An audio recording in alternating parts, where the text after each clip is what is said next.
I'm going to introduce you, and then I'm going to ask you questions, and we're going to yap, and I'm going to do my best to keep my eye on the clock, because I could keep you here for a very long time. Heard. Okay, all right, here we go. Let's do it. Is my audio good? Yeah, you sound great. You look great. There's like all these really colorful things behind you. It's really festive. Thanks for being you. Oh, ditto. All right, here we go. We get along. Okay. Yeah, I mean, yeah. I'm going to brag about you now. Okay, shh. Today we're talking about leadership. Leadership that is rooted in presence, courage, and connection. And there's no one I'd rather have this conversation with than my friend Max. Max is the founder and chief storyteller of Tellwell Story Co., a Fargo-based creative studio that partners with mission-driven organizations to tell human-first stories that don't just inspire, they move people to act. For more than a decade, he has helped nonprofits, higher education institutions, and community-centered businesses find clarity in their message and confidence in their voice. But what makes Max extraordinary isn't just what he builds, it's how he sees. He started his first web design business in 8th grade in Enderlin, North Dakota. Since then, I've been to Enderlin. Since then, his path has spanned promotional products, healthcare communications, mobile tech, and board leadership. Across every chapter, one thread remained: remarkable people doing meaningful work, quietly struggling to tell their story in a way that felt honest and alive. In 2014, he founded Tellwell to change that. Max is also the host of 2 podcasts, Tellwell the Podcast and Pride Stories, both rooted in his belief that storytelling isn't just communication strategy, it's belonging.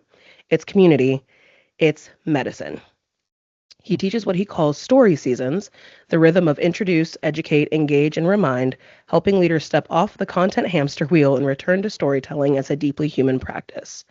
Beyond the resume, here's what I want you to know. Max is the kind of leader who sees you fully, sometimes in ways that feel confronting, always in ways that call you forward. He carries the wisdom his grandpa taught him, that stories aren't entertainment, they're medicine. They help us feel seen, they remind us we belong, and they gather us around something worth building together. Max, I'm so grateful you're here. Let's talk about leadership. What an intro. Bethany, if I had hair, I would do this, and I'd be like, oh my God, thank you so much. Thank you for that beautiful intro. Also, you dug deep. I'm in it. I'm up in it.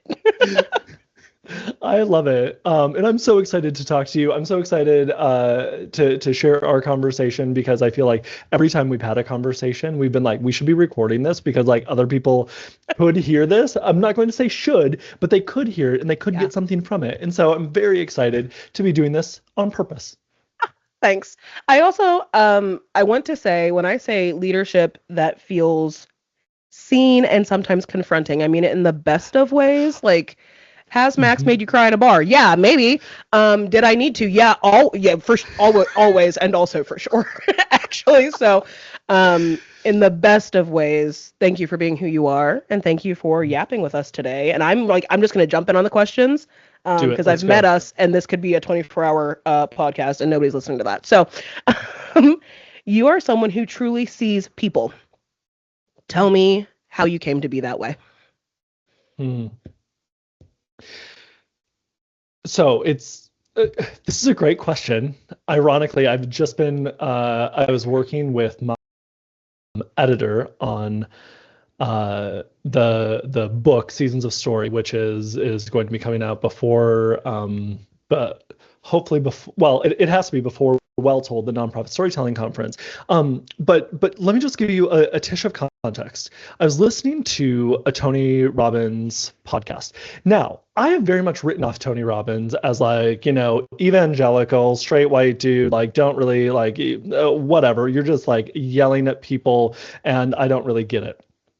Okay, well, after I heard him on this podcast, I was like, that's interesting, like fascinating. And then I was like doing the little Googles, and I saw his Netflix special. And so I went to his Netflix special, and he was doing what he called an intervention. This intervention was with a young woman who was like, the question was, what do you want to do? Like, what is the thing that you're hoping to accomplish? And she's like, I want to eat healthy.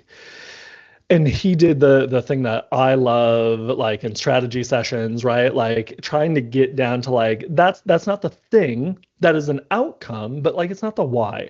And what they ended up boiling it down to was like, she always felt like she had to perform for her dad. And like, so really what she was looking for, what she was seeking out was validation, that she was good enough, all of these things. And he used this phrase that just not even the AI language thing, but like actually like I got the chills and I was like, what just happened? And I had to press pause on the Netflix special. And it was something along the lines of, I'm going to forget the exact language, but it's basically this idea of like, what you're rejected from is then what you chase. Right. And I was like, this is so fascinating. And I was having some like interpersonal challenges with a couple of very close friends and things like that in the moment. And I was like, what am I chasing? Like, what is that deeper thing? And what I realized, and this is where it came into the book, is I spent most of my formidable years hiding because I was a rainbow dot in a very red state in a town of 800 people. And so I was just like so seeking out real connection without ever being able to do it. Yeah. And this is like a fairly recent thing. I spent a lot of time in therapy, like figuring out like birth order stuff and all that jazz. But really what it was is like, oh, really what I just don't want. I don't want anybody else to have to feel that. And it's just like, it hits so home because I know what it is to feel like you're hiding for so long. And you do it in professional work, you do it in personal work, you do it with your friends, you do it with your family. And like, it's so lonely. And that loneliness is something like, you know, the Surgeon General called out a couple of years ago, where it's like becoming this crazy epidemic. And I'm like, I can see where it's becoming a crazy epidemic because nobody feels safe enough to do that. Yeah. And so one of my hopes is that I am actively creating spaces where people feel comfortable enough to be their own shitty selves. Yeah. It's not actually shitty, right? Their selves are beautiful, but like we judge ourselves so harshly. And I think that was even when we hung out at Dufay's, the Irish pub. That was something that you were even struggling with, right? Yeah. Where it's just like it's hard to read the label from inside the box, right? And it's just like sometimes you need other people to tell you how great you are, how smart you are, how pretty you are, how any of those things. But it's really about, are you going to be brave enough to show folks that? And so my goal, my ultimate goal, and I believe this to be true, is I believe everybody has a story to share. It doesn't matter if you're right, left, center. It doesn't matter if you're gay, straight, any of the spectrum on there. Your story is valid. Your story deserves to be shared. And I want to create a space where you feel comfortable enough to share it. Even if I don't totally agree with it, it doesn't invalidate your story. Long answer to a short question. It's such an important answer. And I think, like, I thank you for not glossing over it. Cause like, I think I was born this way. I got beaten a lot as a child, or like, whatever your story is like quick. And like, I think even this, like, what you're rejected from, you can find yourself chasing, like, that's a question that, like, hi, if you're listening to this at any point in time between now and when the internet dies or whatever, I hope you take the time to ask yourself that question. Because I think, like, how do we help people read the label from inside the box if we don't get to sit across from them in real life, right? Like, that's a really good question. All right, Matt. Is that the question? Because I don't have the answer for that. Like, I think there is this like interesting, and this isn't the answer, but this is like one of the many paths that we can take. I'm actually really intrigued by like what I'm going to call like the democratization of therapy that is being done through like AI. Mm-hmm. Do I believe AI therapy is great? No, not yet. Is it making advances? Absolutely it is.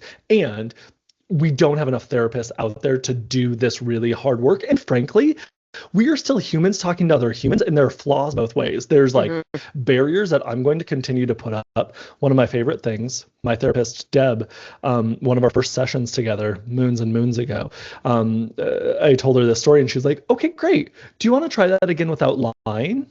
Oh, Deb's a real one. I was like, Deb, excuse me. And she's like, okay, that may have been harsh. I just feel like we know each other well enough already. But like, is that like, real? And I was like, that is one that I don't know that AI would be able to like figure out right now.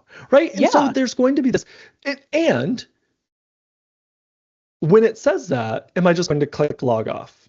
Right. Do I have to sit in that discomfort, or can I just like vacate the space? Yes. And maybe that other road that we have to go down to be able to read the label from inside the box is to sit in discomfort. We do not want to sit in discomfort. I think we do a lot of things to avoid. I mean, I think we live whole lives to avoid sitting in the discomfort, and I get why. But at the same time, I think your life passes you by so fast in that space that I think we have to encourage people to sit in it. Okay. Just to be able to like call out our own biases, to be able to like recognize that we are not the smartest person in the room. Like I think some people think that's scary. I see it as like, great, now I don't have the pressure on me. I don't need to perform. Freeing. I don't need to like I don't need to be anything more than what I am. If I have something to contribute to a conversation, let me do it. But if I don't, then that's okay too. And I think like that is something that is really I'm curious about like the next batch of young folks that are coming up, and I feel very old saying that because like I look at my nieces and nephews and I think I was the same way. Had something to say about everything, right? Like it didn't matter if I had no frame of reference or no backing or no understanding of it. I had something to say about everything. I had opinions about everything, and I see it in them, and I'm just like, oh, yeah, like. The quicker you can be comfortable with recognizing you don't know anything, the better and the more fulfilling your life is going to be. Because like it also frees you to just listen.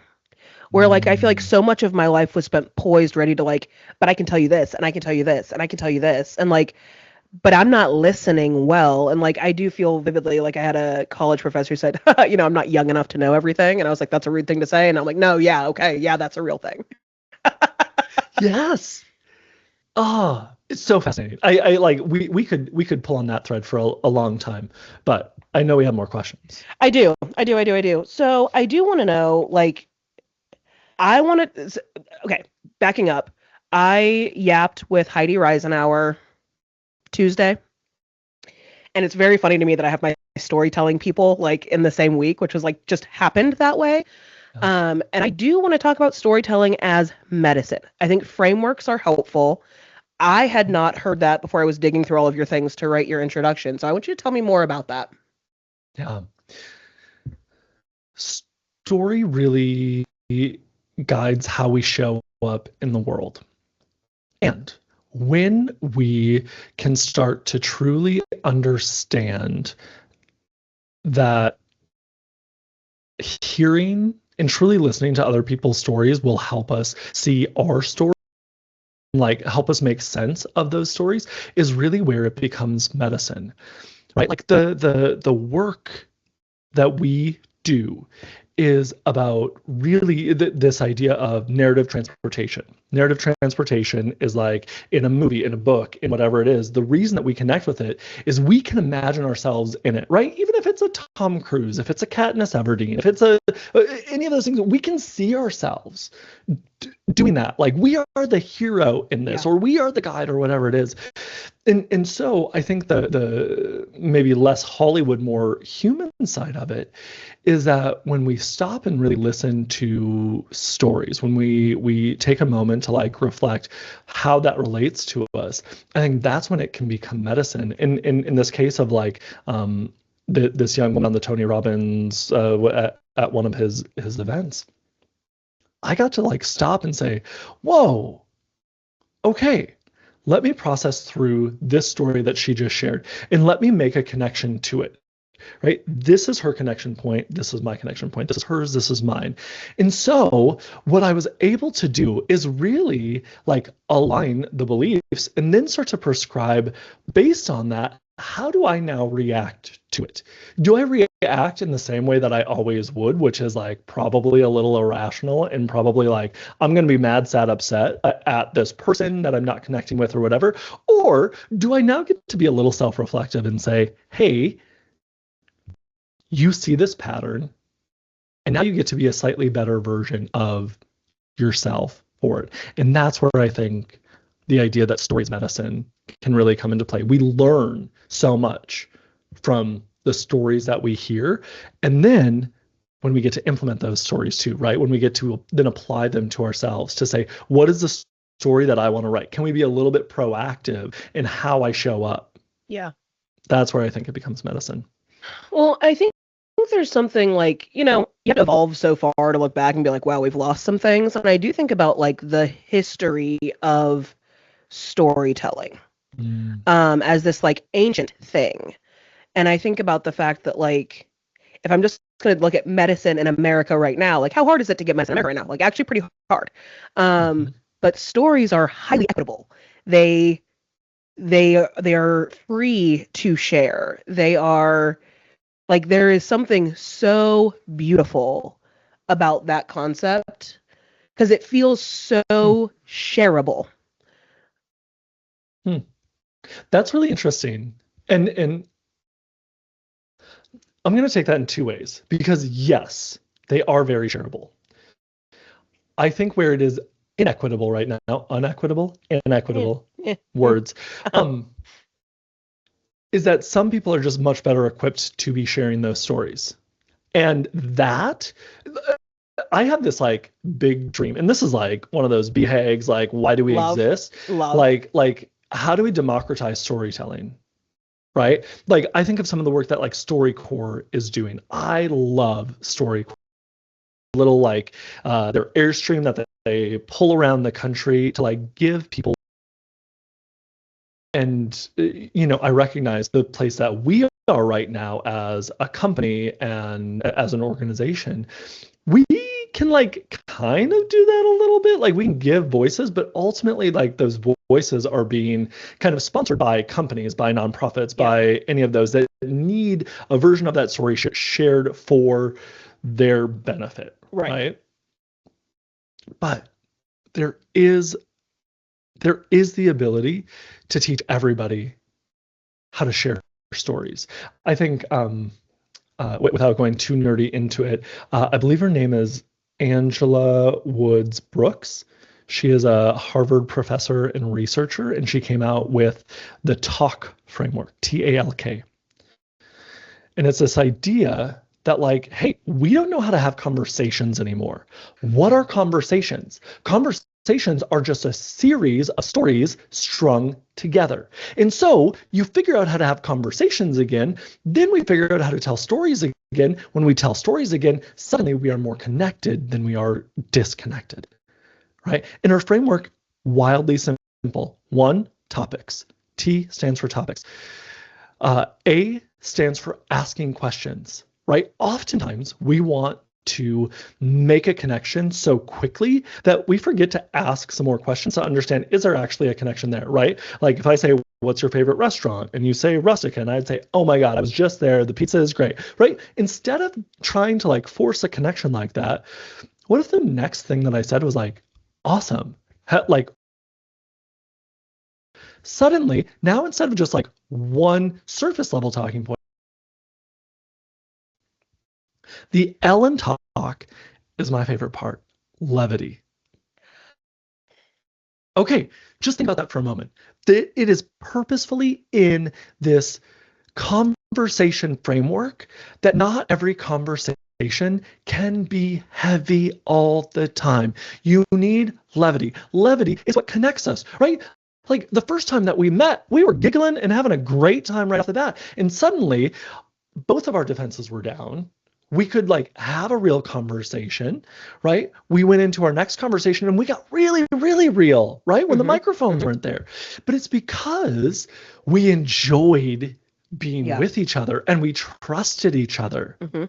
The K in talk is kindness. I'm not coming to you wanting to sell you something. I want to give as much as I receive. And when you approach in kindness, when you approach not in being nice, right? Because like we know that there's a difference between nice and kind, but when we truly are like, how do I connect with this person? How do I help this person? How do I like show up best for them, instead of thinking in the back of your mind, what can this person do for me right now?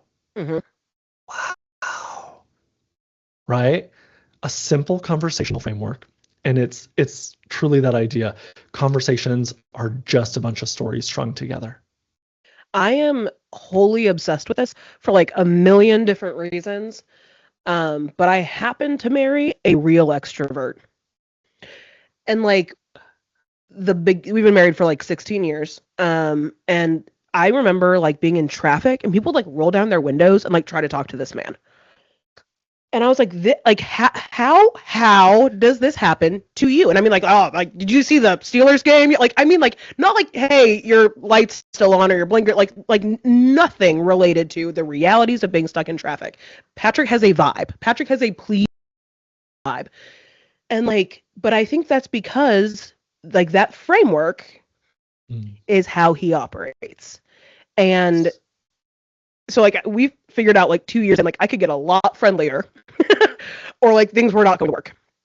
And I'm so grateful for the opportunity to see this framework in real time, because I do think they're like, we're all on our phones now. And so like you can walk in and out of stores without actually talking to anyone. And so you lose that ability to understand that like you're just a human. I can actually just start a conversation with you wherever we are at any point in time. So true. I think part of the opportunity there, though, is we have to be open to it, because how many times are you walking into Target or Starbucks and you're on your phone and you're like, I actually don't want to be bugged? Well, part of that's part of why we're losing connection too, is like whatever we are so deep in that moment isn't actually like probably worth like not getting to interact with another human, right? But then we'll get home from Target and we'll be like, I'm lonely. All right. Well, what are we willing to do about it? And this might go off on another tangent, but it's like being so reliant on other people to like fix it for you is one of my pet peeves. It's like you gotta be the change you want to see, and that anybody that like knows me might be like, "That's rich coming from you." I recognize my progress is small and incremental, but it's true. So. Well, I think our progress has to be like a whole part of my whole thing in launching Real Talk was like it was going to get better as it went. Because you can't learn how to drive when the car's in the garage. And so like I think my like quick snippet is, are you making eye contact with people? And like that's a simple thing that like, you know, do you put your phone down? Do you have headphones in? Are you making eye contact with people? And like people might not make eye contact with you. That's okay. But like, are you open for business in the conversational space when you walk into Target? And I think the only way out is through. The only way you get better is to try. And so I think the other thing that I want to hit on before I move to the next question is like the levity and the kindness piece. It's easy to start a conversation by complaining. Easy. Yes. It's so cheap. It's cheap in the bad way. Not like, oh, this is free. Like, no, this is cheap. To start by complaining about anything is so normative. But it's when you get home from Target, you're starting to feel lonely because this wasn't. We're pulling down, not lifting up, I think. I'm a big believer that there are different forms of energy, right? And so the example that I use here sometimes is, okay, I want to start going to the gym because I got broken up with and hot. Okay, well that lasts. Maybe it lasts a week. Maybe it lasts a month. Maybe it lasts 3 months. But at some point, that negative feeling is going to like wane, right? And so it has a finite amount of energy versus I want to feel like I want to feel good. Like I want to feel better. I want to like be a better volleyball player. I want to play better pickleball, whatever the thing is, but like going towards something instead of away from something, that energy is sustainable in a very different way. And so in the same way that we're talking, like the negative energy that's created around complaining about something together by being like mad at something together, I think is a very unsustainable energy source versus let's figure out what we want to talk about together, right? Like what is the thing that like not necessarily we agree on, right? It's not agreement, but what is the thing that we're going towards? What's the belief that we have that we can like build into something together? Because I think that's part of what we were even talking about with like, you know, young folks is like, I have this belief, but it like, is your belief moldable? Can somebody else build on it with me? Yeah. Because if you're open to that, good energy all around. But if you're not, if you're like, I just want to believe what I want to believe and like, that's it. No, ma'am. Bad energy. I think one of the things that I started saying in like the last month of like persisting through winter or like whatever that season of your story might be, and what I settled on for those of us who like really need a thing to repeat to ourselves, which is absolutely me, is like, ooh, you know what? I think you got to figure out how to fall in love with practice.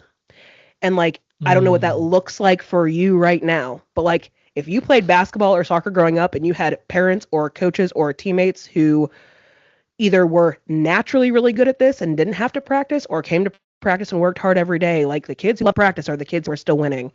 And so what does practice look like in your life right now? And how do you learn to love practice?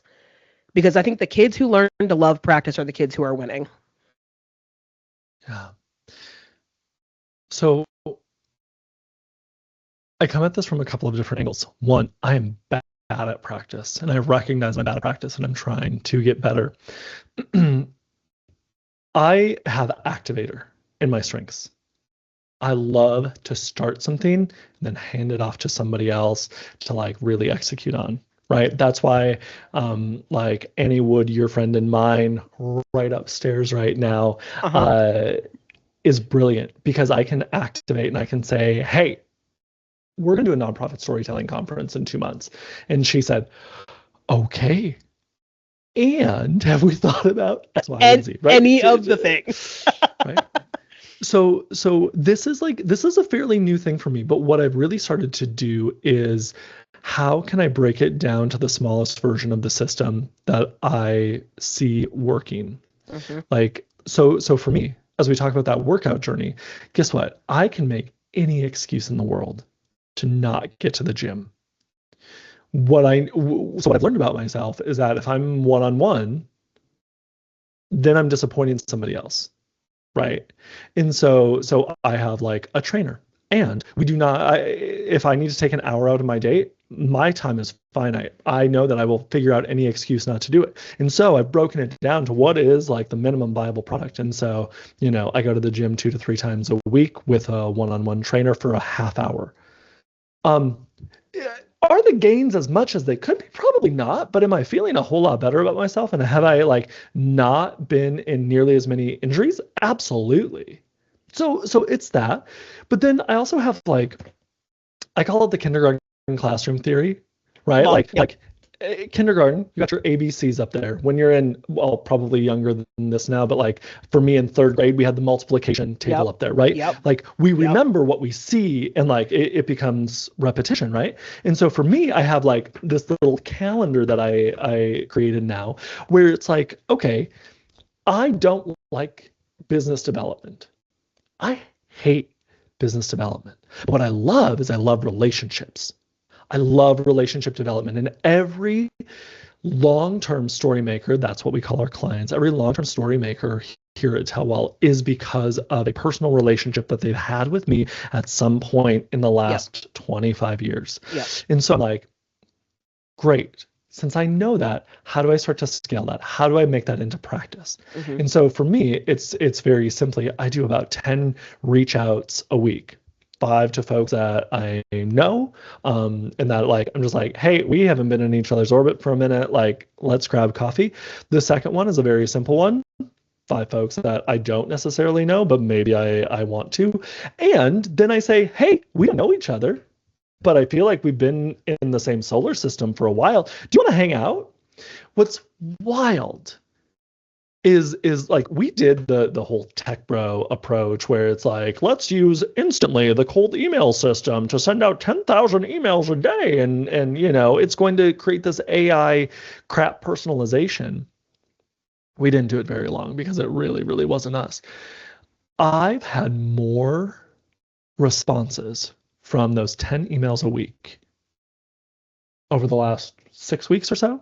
I've had more responses that have actually turned into relationships, that have turned into projects, that have turned into just like meeting people that I really like and like can have a large influence than the probably like 20 or 30,000 emails that got sent out, that weren't real. Yeah.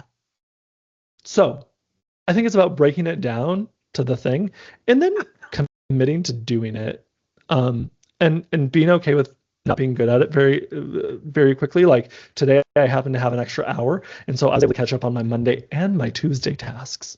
Right? Nice. And so it's somebody talks about it as like the teeth brushing theory, right? If you forget to brush your teeth one day, you're not going to be like, well, now I'm done for the week. I'm not even going to bother, right? You're just going to go brush your teeth. Just going to do it. So. Thank you. Like, I think one of the things that I'm really, really enjoying about these conversations is like, y'all, the answers are in the conversation. Of putting something in the world where answers exist. Because I think so many things are counterfeit or bullshit or just a hype to get you to listen to the next thing. And like, the answers are just right here. And I think that like 5 people, 5 new people, like what we're talking about is people. And so you managed to make it a relationship. So I like relationships. I don't like this part. Well, guess what? It's actually just all relationships. How does it feel like cheat codes? That's a cheat code and I love it. Okay. So I want to talk about your book. I want you to talk about your I care about seasons of story as a template, but I also want to talk about your journey in creating this thing. So you can start wherever you'd like to. It was a chilly day in probably December of 2024. And a new story maker was with us in our conference room, and they asked a very simple question: How do you go about creating a content calendar? And I was like, well, shit, I don't know. I mean, I do know, and I'd be like, well, we'd create content pillars, we'd do all that. But like we've also for the last 7, probably 6 or 7 years, we've been talking about this like very, very, very simple funnel: introduce, educate, engage, and remind. And so I was like, okay, I've challenged my team to be like, hey, if you don't know something, let's reference back that thing. And so introduce, how do we spark curiosity? Educate, how do we build trust? Engage, how do we invite somebody into story? Remind, how do we remind them that we love them so that way they remember that they love us too? And so I'll be honest, I just started bullshitting. And I was like, well, you know how there's seasonality, and you know how like we feel different things at different times of the year? Well, spring is really like our introduction, our reintroduction to the world. People want to get out. They want to be doing things. And so that as an organization is our opportunity to spark curiosity, to say, hey, this thing could be for me. Once you've like introduced a little bit, now it's time to build trust. And that's our work in the summer, right? As we think about like farmers tending to their crops and making sure like the weeds are gone and all those things. Like that's really about building trust, so that way we have something really great when it's time to harvest. And so as we talk about building trust, we talk about summer, and our energy is all around how do we show empathy. We understand what you're talking about, but also get to share a little bit of authority. We know what we're doing here, and you can trust us in doing this. Fall really aligned with nonprofit funding season, is like, how do we harvest that thing that we planted in the spring, that we took care of in the summer? How do we harvest it? And so how do we invite people into story? And then winter. What the heck do we do in winter? Do we just like cram it all into one? Well, actually, maybe we should adopt something that our Scandinavian heritage has been preaching for so long. When the days get shorter, instead of trying to like fight that, why don't we just embrace it and say like, winter is about like reciprocity. It's about like slowing down. It's about saying, look at this cool thing that we built together. It's just about gratitude. Because and the psychology there too is just from a very high level, is like when we put out gratitude, that creates a lot more energy than just trying to create something new. And we're tired, we're depressed, the sun isn't out, right, in that January, February, March timeframe. So as we started to put all these things together, I was like, it's so crazy, it just might work. It just might be a real thing.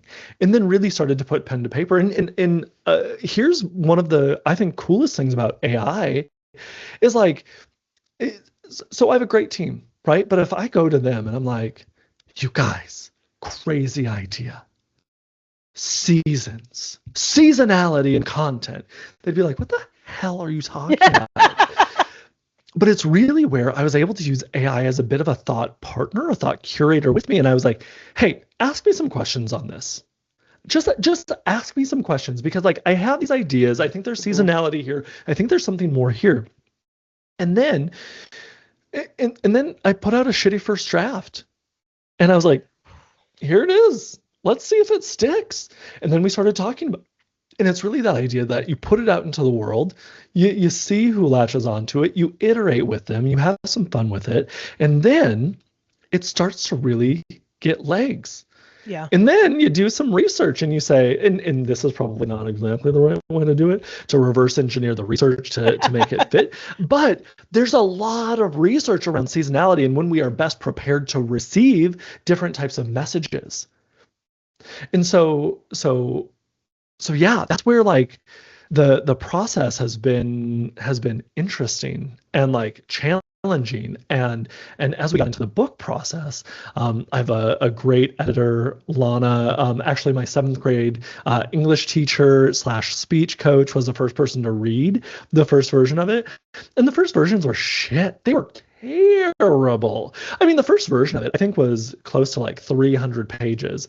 And my dear sweet Mrs. Egan, my 7th grade teacher and speech coach, was like, there's a lot here. And that was her very kind way of saying way too much. Right? So how do we boil it down? How do we boil it down to like, what is it that people can actually use and then move forward with? And then Lana really challenged me to like, how do you infuse this thing with your personal, the ways that it connects with you personally? Yeah. And that was really uncomfortable. I had to remember a lot of things and I had to like really dig deep. And so I was really grateful for all of my walks with my dog, Kevin, because it allowed us almost an hour every night just to be thinking about what are the stories connected to summer? What is the story in my life that says like, yeah. And so it's been you're of the book writing process too. Like it is when Brene Brown talks about like the high highs and the low lows, oh man, it is so true. Because you're like, this is never going to get done. Why did I even bother? How much money did I spend on this so far? Jesus, like what? There's no way I'm ever going to get anything out of it, right? And now we're at like I would say the 10-yard line, if we want to use a football analogy, because you know me, I'm big on the football, big on the sports ball, sports ball. But we're there, and it's like it's really fun to kind of like welcome people back into the process, because these folks that were a part of the process like early on, and them getting to like see, because I'm like, oh, it's just been tiny incremental progress, but like Annie read it for the first time yesterday, and she's like, this is like so much better. It's so much clearer. It's so much kinder, because it gives just little bits and pieces instead of trying to like have the odyssey. Well, like, I think, like, just shout out for anyone who's ever tried to write or produce anything where, like, you're trying to walk this line of, like, I can't give you all of my knowledge about this. That would be unkind, unreadable. Pick your word. And at the same time, like, if I try to cut it, maybe it doesn't make sense anymore. And, like, I think that is where, like, the process requires people, and I appreciate the people who do that. I want to go back to something you said. Yeah. I mean, I could talk about all the things, but, like, you talked about balancing empathy and authority. And I think in leadership, like, that is a balance that I think we are always trying to navigate. And so how have you managed to navigate that space? And as a leader, as a whatever, I think that's where people get stuck, is they can't figure out which to be or how to carry both. I think it is about balancing. Here's one thing that is like both a positive and a negative. Everything that we do here at Tellwell is something that I've done, like in my freelance life and my professional life. So as we talk about strategy, as we talk about design, I started as a designer, right? Like I did video work moons and moons ago. I did some writing, I did some audio stuff. So like everything that we've done here is something that I've done. So what's interesting about that is when I'm having internal conversations with my team, is like the empathy is built in because like I actually understand what you're going through as a creative. A boss, a manager, a leader has been where their folks are. Even if they can't totally like pinpoint the exact thing, they've likely experienced it in some way or like have a connection to it. And then I think the balance to that is in the authority bit. It's like, okay, I've been doing this a long time, right? Like that might be the authority. It might be like we've won a bunch of awards. It might be like other people have recognized this.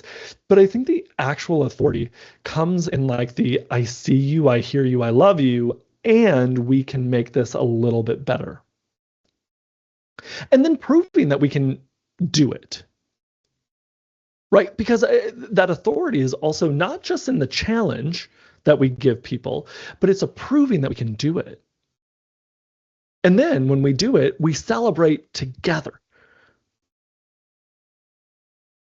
Right? It's not, you didn't just do that, right? And part of the leader's responsibility is to say, you did this. Like, that's incredible. Look at this incredible thing that you did. Yeah. And it's to also say, and remember, you needed a little push. It's okay to need a little push, but now we have that in our back pocket. So that way, next time you get really mad, sad, upset with me for pushing you, now you remember why. Okay, so we've talked about reminding like in every instance of this conversation already. Yeah. And I do think like I'm going to come back to the multiplication tables and the alphabet on the wall. Like, how are we, our brain believes the things we tell it, most specifically the things that we repeat, right? Mm-hmm. How do you, as a leader, remind without feeling like you're like reiterating or, like mm-hmm. just the broken skipping CD that is just stuck on this, like, because I think reminding can feel like nagging, I guess. How do you focus on the positive realities of reminding without just becoming monotonous or repetitious or pick your word? I think that there are a couple of approaches to this, and I think I said that to almost every question as well. So I think part of it is just like a frame of like a reframing of what reminding is. Okay, people are in general not trying to piss you off. They're trying to do a good job. They want to be validated. They want to be they want to be recognized. They want to do these things. And so if we pivot the idea of remind to like remind people that you love them, so that way they remember that they love you too, right? That's kind mm-hmm. of part of our funnel. It is really this idea of like sometimes we need reminders of how great we are. Sometimes we need reminders of how far we've come. Sometimes we need little reminders to say, hey, we can do this a little bit better. And it really, I think it is about balancing those things. Only hearing one side of that, they're out, right? They're bored. They are sick of hearing that. And at the same time, if we're only reminding them that we love them, if we're only reminding them that they are a beautiful tropical starfish snowflake, that's also not helping them. It's not building them. It's not supporting their growth. Yep. And so a couple of things. One, some folks have referred to us as a cult before. A cult has a few different things, but one of them is language. We have super specific language, and this was an interesting one to get feedback on from Duncan, who is my business partner now. But early on, we had a new teammate start probably a couple of years ago now, and he's like, "Why aren't you correcting in real time?" And I was like, "What do you mean?" And he's like, "Max, you corrected me all the time. The moment I said I or me, you automatically corrected that, even if we were in a client meeting to we." Right? Because we have an I over me, right? We over I. And just like, they're not our clients. They're our story makers, right? They make the stories. Yep. We tell the stories. Never demonize the tribe was one of ours. So we used to refer to our clients as our tribe. Never demonize the tribe came from a very real pattern that I saw in lots of places where people would just shit talk their clients. Yep. Right? And like, how can you possibly create work that is rooted in love if you're actually shit talking them? So never demonize the tribe. If you feel like you need to, stop, breathe. Let's have a conversation about it. What is the real issue here? What is the problem?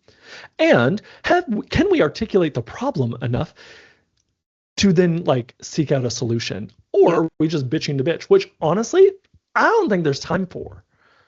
No. Not if you're doing the work that matters. And like, I think what we're talking about is the realities of building a brand and the realities of building trust. Like, I've told my team always, like, the job is to be excellent always. Like, when someone says, whoever said this in a meeting, no, they didn't, I simply know they did not. And I want to know that. And the only way for me to know that is to know that you didn't say it. So the only way for me to know you didn't say it is to not say it ever. Like, I know she didn't say it because she wouldn't say it. And so, like, I think that's another, like, that turns into protection for your team too. The standards and the framework and the words we use ourselves is not just an outbound message. It's a comprehensive reality of how we do our work. Yes, absolutely. And I think, okay, we bubble it up a little bit, like that remind phase, like the kindergarten classroom theory is one of my favorites. Like, we need reminders. We need visual cues of it constantly. Like, throughout my office, like, these look like just like fun things, but they're actually all cues for different things and different times and different seasons and different reasons, right? A lot of them are even teammates that are no longer here, but I remember all the things that I learned from them. Yep. Right? Yes. So this is confession time. I have a tattoo on my arm that says "That's showbiz, baby," because like whatever you're complaining about is something you shot for, and I just like regularly look at whoever, largely my family. Like, we have a pretty serious set of like familial values. Like, one of those, like, you got to get up early and you got to pack the thing and you got to do it. Like, that's showbiz, baby. Like there, y'all. You got to remind yourself, and you got to build things that help you remind yourself constantly of who you are, what you're doing, and why it matters. We have a phrase that we use sometimes, like, if you let it slide, that becomes a standard. Right. And so, like, who do you want to be? Do you want to be the person that like can make really, really great excuses for not getting your shit done? Or do you want to be the person that like sets the standard? Right? If you're coming into my office and complaining all the time, guess what? I'm not going to prioritize you. No. I'm not going to prioritize your time. Cy Wakeman talks about this idea of having favorites and like how, in most workplaces, it's inappropriate to be like, yeah, I have favorite employees. You sure as shit I have favorite employees. And if you say that you don't, you're full of it. Right? I love to challenge my teammate. Like, be my favorite employee. Yeah. right? Be my favorite teammate. And you do that by showing up with positivity, love. You show up like looking for solutions instead of just what the challenge is. The challenges are easy to find, the solutions are harder. I have a million other questions, but if we finish here, I'm actually just fine with it because I think that when people think about having a favorite employee, I'm not talking about the employee who gives me coffee. I'm not Mm-mm. talking about who shows up and doesn't need my input. I'm talking about the people who are partners in the work that we Yes. do. And we have lost something in corporate standardization where we've said everything has to be the same. Every job isn't the same, every person isn't the same, every circumstance isn't the same, every job like in reality, that is nonsense, and we know it doesn't work. And so I think we have to be. I mean, I read an article like 2 years ago that like the CEO of Airbnb or whoever very much is like, really, are you hungry? Do you have ideas? Do you think about solutions before you just bring problems? Like, I'm not saying I really love redheads, so like my favorite employee has red hair. Like, no, this is not like I'm not here to be superficial. I'm here to be honest about the work that I show up to do and that those cultures are cultures that teams actually want to be a part of because you do have employees who show up early and stay late and over deliver.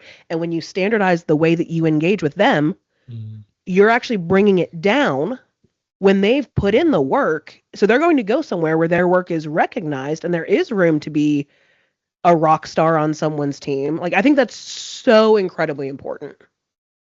If you have the opportunity, go check out Sai's work. It's brilliant. Sai Wakeman, she has this like no ego workplace. Reality-based leadership is what she calls it, and it's just like, how do we check our egos, Yeah. right? And it's brilliant, and frankly, we need to do a lot more of it. Well, and I think checking your egos makes it like you can't build a workspace like that as a leader if you have to be the smartest person in the room. Like they are mutually exclusive. And so in a world where I can say, "What's up, rock stars? We got these problems to solve. This is what I'm thinking." I'm sure I'm only looking at it from one way. I'm a finite human person, but that we can hear the realities. And I think that's the other thing where like your rock stars can be rock stars in different spaces. Who are your back of house rock stars? And like we don't get to do the front of house things without knowing our budget is balanced. Like how do you call Hmm. that person out and acknowledge that excellence without saying like I just don't think you can standardize employee engagement and recognition in the way that I think we've tried to. And I think everybody loses.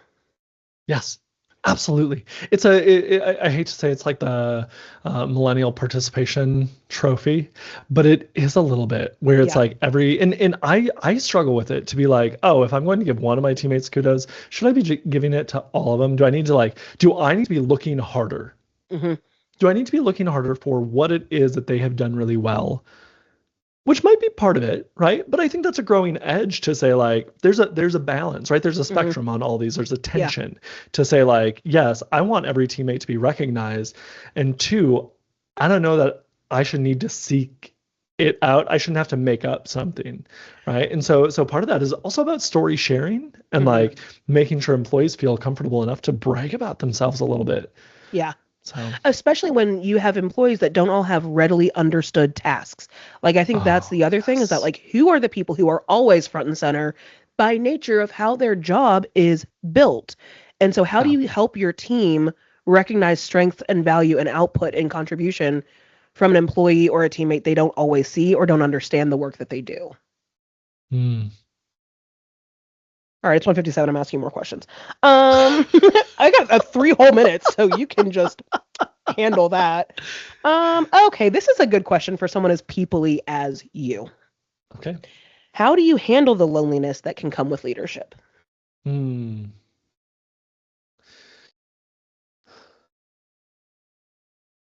This feels like one of those active practice things right now because I've not quite figured it out. I would say I have a few folks in my life that when it is lonely, when it's dark, there are people that I know that I can go to and say, "Hey, I'm struggling right now." Yeah. And they are equipped enough to receive it and recognize that I'm not asking them to burden themselves with it, but I'm like, hey, I see you as a trusted confidant in Hmm. it. And I think we already mentioned her, but like Annie is one of those people for me where I can bring something that I can't bring to anybody else. Yep. And we know each other well enough. We have the same frameworks, we have the same language because we share so many resources and podcasts that like when it comes time for like really, really hard conversations, or I'm really struggling with something, like we can have that conversation. Right. And so I think part of it is not this. I don't know what just happened. Something fell up there. Don't worry about it. But what is it's not about building a whole tribe.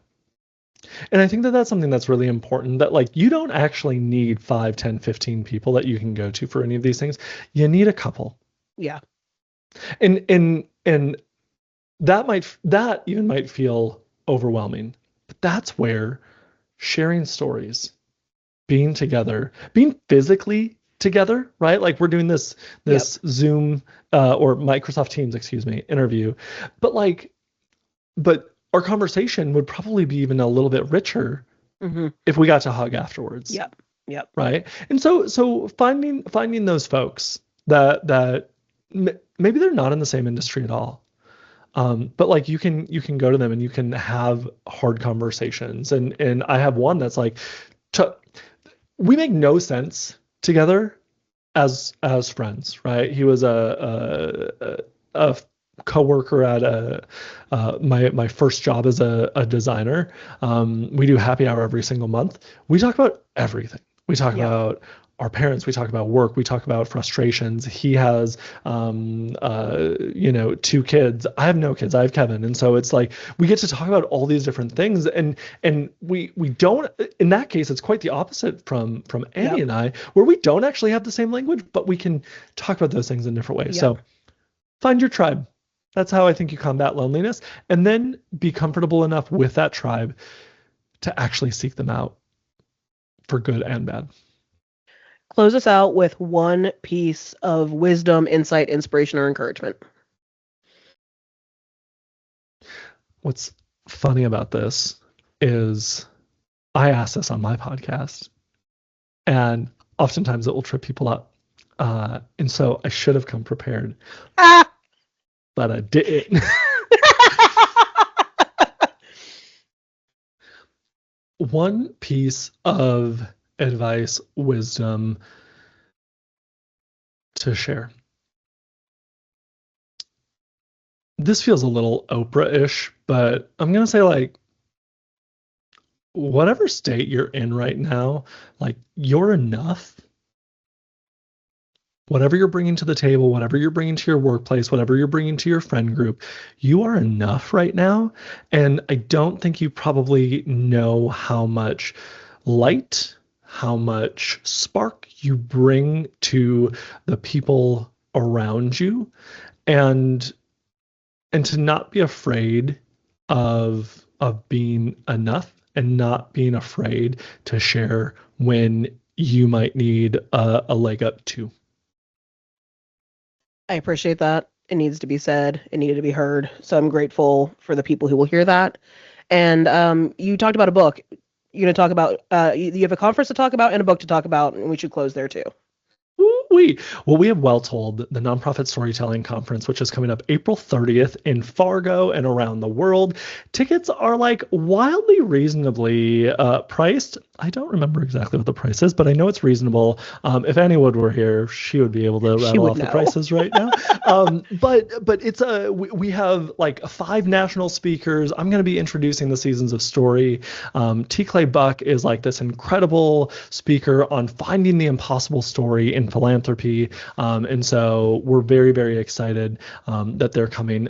We also have an incredible virtual version of it as well. The virtual version is not a typical like turn on Zoom and call it a day. This is like curated very specifically for that online audience with its own host. And so that host actually gets on in the breaks and those types of things, and like it engages and energizes and like has conversation in the very same way that we're doing in the room that day. So welltoldconference.com, April 30th in Fargo, or online. And then Seasons of Story will be coming out hopefully very shortly before that, because we have finalized the manuscript, and now it's about getting it into design and all of those things. So that should hopefully be coming out probably anywhere that you really buy books. We'll also have an audio version that will be coming out through Tellwell the podcast, and so you will be, again, that's just like a small way to democratize that storytelling. Is like, yeah, there's a book, but you don't have to buy the book, right? The framework is out there as well if you want to go and like learn about the framework, and that's wetellwell.com/seasons, and that will get you a really far way. The book is really about how do we embrace that mindset. The framework is available for free, like I just mentioned, and then we'll have some like worksheets and workbooks that will come along with it, that will also tell you how to use AI to really partner as a thinking partner instead of outsourcing your thoughts to AI. So all of that's available at wetellwell.com/seasons. This was incredible, as I largely feel about all of our conversations, always, whether they're short, long, virtual, or in person. Thank you so much for taking the time. I am blessed. Everyone who watches this will be blessed. And I miss your face, and I'd like to see you in real life sometime soon. So thanks for making this work. We'll see you at happy hour. Perfect. Bye, friend.